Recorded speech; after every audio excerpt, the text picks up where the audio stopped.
లక్ష్మణుడు సూర్యోదయంలోపు మరణిస్తాడు. వైద్యుడు చెప్పాడు, ఒకే ఒక మొక్క బ్రతికించగలదు. ఆ మొక్క వేల కిలోమీటర్ల దూరంలో ఉంది. హనుమంతుడు ముందుకు వచ్చాడు. నేను తెస్తాను. హనుమంతుడు హిమాలయాలకు ఎగిరాడు. ద్రోణగిరి పర్వతాన్ని కనుగొన్నాడు. సంజీవని కోసం వెతికాడు. కానీ వేల మొక్కల మధ్య ఏది సంజీవని అని గుర్తించలేకపోయాడు. సమయం ఉండదు. లక్ష్మణుడు మరణించే పరిస్థితి. హనుమంతుడు ఒక నిర్ణయం తీసుకున్నాడు. మొక్క తెలియదు, మొత్తం పర్వతాన్ని తీసుకుపోతాను. మొత్తం పర్వతాన్ని పైకి లేపాడు. పర్వతంతో ఆకాశంలో ఎగిరాడు. రావణుడికి తెలిసింది. ఆయన సూర్యుడికి ఆజ్ఞ ఇచ్చాడు, నీ సమయానికి ముందే ఉదయించు. లక్ష్మణుడు మరణించాలి. హనుమంతుడు ఆకాశంలో సూర్యుడిని చూశాడు. మనసులో అర్థం అయ్యింది. పర్వతం చేత్తో పట్టుకుని సూర్యుడిని అడ్డుకున్నాడు.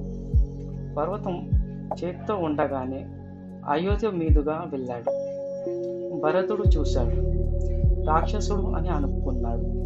రాముని పేరుతో బాణం వేశాడు. హనుమంతుడు తప్పుకోలేదు. రాముని పేరు మోస్తున్న బాణాన్ని తప్పించుకోవడు. గాయపడిన కాలుతో పర్వతం తీసుకుని ఎగిరాడు. లంకకు చేరాడు. పర్వతం దించాడు. వైద్యుడు సంజీవని గుర్తించి ఔషధం వేశాడు.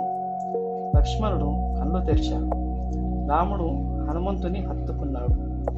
నీవు నాకు లక్ష్మణుడితో సమానం. ఆ రోజు నుంచి హనుమంతుడికి కొత్త పేరు గిరిధర, పర్వతాన్ని పట్టుకున్నవాడు. ముక్క తెలియదు, పర్వతమే తీసుకువెళ్ళాడు. బాణం తగిలింది, ఆగలేదు. అదే హనుమంతుని భక్తి. మీ జీవితంలో కూడా సమాధానం తెలియకపోతే మొత్తం పర్వతాన్ని తీసుకురండి. ఆగకండి. కామెంట్లో జై హనుమాన్ అని టైప్ చేయండి. మా ఛానల్ని ఫాలో అవ్వండి.